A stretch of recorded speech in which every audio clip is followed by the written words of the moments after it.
Ano ang gagawin ninyo kung ang isang manika na laruan ang literal na nakikipaglaro sa inyo? Hindi para malibang at maging happy, kundi para ikaw ay guluhin at saktan. Ang kakatuwang paggalaw mismo ng manika, nakunan pa sa video at nag-viral sa TikTok. Ano ang nagpapagalaw sa stuffed toy na ito? Totoo kayang maligno? Mas kahindik-hindik ang aming natuklasan sa sinasabing horror doll. Pagpatak ng 3:00 ng hapon. Pinaniniwala ang oras kung kailan patay daw si Hesukristo. Kilabot, takot, at kaba ang nararamdaman ng ilang residente dito sa Nasugbu, Batangas. Lalo na sa tuwing sasapit daw ang Sabado de Gloria, na siyang sinasabing ikalawang araw ng kamatayan ng Panginoon. At pinaniniwalaan ng ilan na mas malakas daw ang puwersa ng kadiliman.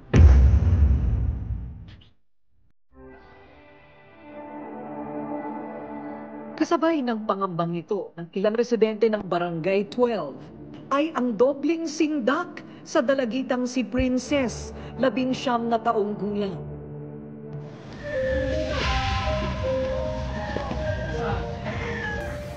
Opo. Kay Princess Mercado. 3 taon pa lang ang nakalipas nang makuha ni Princess ang iniregalong manika sa kanya ng kanyang tiyahin. Sariwa pa sa kanyang alaala ang ningning ng mga mata nito, na kung titingnan ay para bang isang normal na laruan lang. Pero may nakakubli palang misteryo.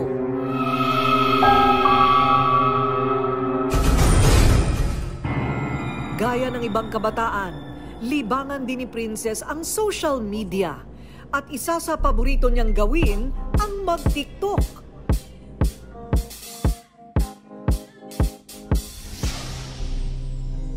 TikToker po ako. Wala po ako minsan magawa kaya lagi po ako nagti-TikTok and favorite ko po talaga yung social media po. Umaura at nagpa-cute. In-upload ni Princess ang kanyang video sa TikTok. Pero ang mga followers ni Princess may napansin sa video. Ang manika kasi sa background ni Princess tila nakisabay din sa pagsayaw. Kitang gumalaw ang ulo nito na parang tiningnan pa si Princess. Actually po, hindi ko po talaga napansin po yung video na yun. Ang napansin ko po talaga doon yung mga comment po ng mga tao sa TikTok vid ko po na gumalaw po sa likod ko yung manika po, kaya nagulat po ako. So kitang-kita po yung paggalaw talaga nung ulo ng manika na parang pinapanood niya yung amo niya na TikToker habang sumasayaw. So posible ba talagang possessed itong manika na ito? Kinausap ko yung sumapi at sinabi niyang siya nga ang pumasok. Kasi tinitingnan niya yung ate niya. Actually, ang treatment niya doon sa babae ay ate niya. So ginaya niya, gagayahin niya at nagaya niya nga doon sa pamamagitan ng manika. Okay. Pero siya rin nagulat eh. Oh my God! Itinapon ni Daddy Oliver ang manika. Regalo to sa akin. Pero kinuha ito ni Princess dahil may sentimental value daw ito sa kanya. Kasama palagi ni Princess ang manika kahit saan daw siya magpunta. Ang simpleng TikTok video na ito ay isa lamang daw patunay sa angking kababalaghan ng manika. Sa katunayan, may iba pang mga personal na nakakita sa manikang ito ni Princess na may mga kakilakilabot na karanasan. Ang kapitbahay ni Princess na si Dado Barcelon, 36 years old, isang mekaniko. Ang mismong saksi sa misteryong bumabalot daw sa manika. Magmamahal na araw po noon. Nagpagawa po ng sasakyan yung father niya sa akin. And then kasama po si Princess at yung manika niya. Nakipag-inuman si Dado pagkatapos ng trabaho at naisipan daw ni Dado na tabasin ang puno sa tabi ng bahay ni Princess. Pagkatapos namin tabasin yung puno, ay medyo mabigat po yung pakiramdam ko. Ipinagsawalang kibo ito ni Dado at dumiretso siya sa kanyang motor. Pero kung anong gaan ng biyahe ni Dado papauwi sa kanilang bahay, ang siyang bigat daw ng pakiramdam niya. At nang sumilip siya sa salamin ng kanyang motor, tumambad sa kanyang isang nakakakilabot na nilalang. May parang engkanto na nagpalitan nyo na manika. Dali-daling hinarurot ni Dado ang kanyang motor, pero bigla daw na flat ang kanyang gulong at siya'y natumba. Sa kanyang panaginip, sinasakal daw siya ng isang engkanto. Halos hindi raw makagalaw si Dado at nang magising, laking gulat niya na ang manika ni Princess kasama na pala niya sa kanyang kama. Sa panaginip ko, nakita ko yung engkanto, kasama yung manika, naglalaro. Sobrang kaba. Di, nagdasal na lang ako. Dito sa lupa para lang sa langit. Bigyan niyo po kami ng aming kakain sa araw. Patawarin niyo kami sa aming Medyo na wala po yung kaba. So may pinipili bang araw yung kalakasan ng isang entity na may manifestation na gano'n na mapapagalaw niya ang isang bagay? Oo, lalo na kung ito araw ng Biyernes Santo o papahapon ng Biyernes Santo. Because ito daw ang sinasabing araw na patay ang Panginoon? At malakas ang kapangyarihan nila kaysa sa atin sa panahon na yun. Ibang klaseng takot din ang naranasan daw ng kaibigan ni Princess na si Allen. Ilang linggo lang ang nakararaan, nag-sleepover si Allen sa bahay ni Princess. Naglalaro po kami ni Suki sa may sala po. Tapos nakita ko po yung manika sa may lamesa. Then sinabi ko po sa kanya, uy, yung manika mo, ang pangit. Ang pangit naman ng manika. Hindi inakala ni Allen na ang kanyang simpleng biro sa manika ang magiging simula pala ng kanyang nakakakilabot na karanasan. Patulog na raw sana noon sina Allen at Princess nang biglang nagwala si Allen. Tumirik at namuti daw ang mga mata ni Allen. Hindi rin daw maintindihan ni Princess ang mga sinasabi ng kaibigan. Bigla na lang po akong nahilo, tapos nandilim yung paningin ko. Doon daw ako nawalan ng mata. Then after nun, kwento na lang po nila yung mga nangyari. Pinapunta ko po agad-agad po dito yung daddy ko po nung panahon na yun. Pati po siya nagulat po.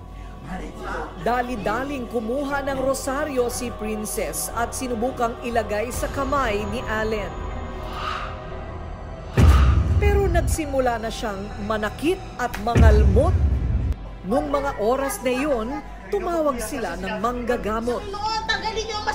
Dito na kumpirma nila na ang laruang manika ni Princess ay pinamamahayan daw ng masasamang elemento. Talaga pong nagulat po ako nung sinaniban po siya nung manika po daw na sinasabi po nila. And minsan po marami pong nagsasabi na minsan po may nakikita po sila sa labas ng bahay ko. Kaya talagang takot na takot po ako. So itong nakausap ninyo na partikular na engkanto na pumasok sa manika. So ito ba'y mabuting engkanto? Masamang engkanto? Mabuting engkanto. Ang mga engkanto ay may 4 na uri. Mayroong engkantong itim o negro, engkantong pula o rojo, engkanto blanco o puti, at engkanto divino. Ang pinaka-protection lang natin, wag natin silang i-provoke. Dinala rin namin sina Princess at kanyang manika sa simbahan para pabindisyonan. Magkahalong saya at kaba po yung naramdaman ko po noon. And thankful po ako na ginagabayan po ako ng Panginoong Hesukristo po. And wala pong nangyari po sa amin.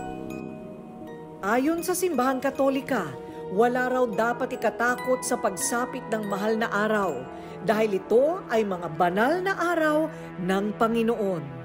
Definitely, hindi po tayo dapat matakot at sa halip dapat nga tayong matuwa, no? Isang banda, si Jesus ay nagpakasakit at namatay. Yan po yung ating gugunitain ngayong Semana Santa, no? Yung pagpapakasakit. Hindi naman namimili ang demonyo at ang kalaban ng Diyos kung kailan niya ikakalat o i-expose ang kanyang puwersa. May katotohanan man o wala, hindi dapat mawala sa bawat isa sa atin ang pananalig sa Diyos. Imbis na katakutan, gamitin ang mahal na araw sa pagninilay at pagdarasal para palakasin pa ang ating pananampalataya.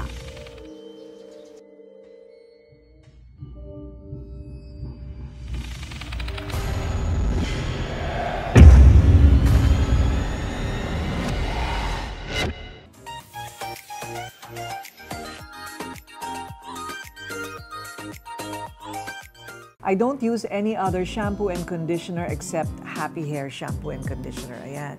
So, this is the shampoo. This is the conditioner.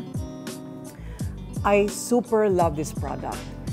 Ang ginagamit ko dati na shampoo is always parang keratin galing Amerika kasi yun lang ang kasundo ng hair ko. One day, ayaw nang mag-respond ng hair ko. Parang hindi na siya gumagana.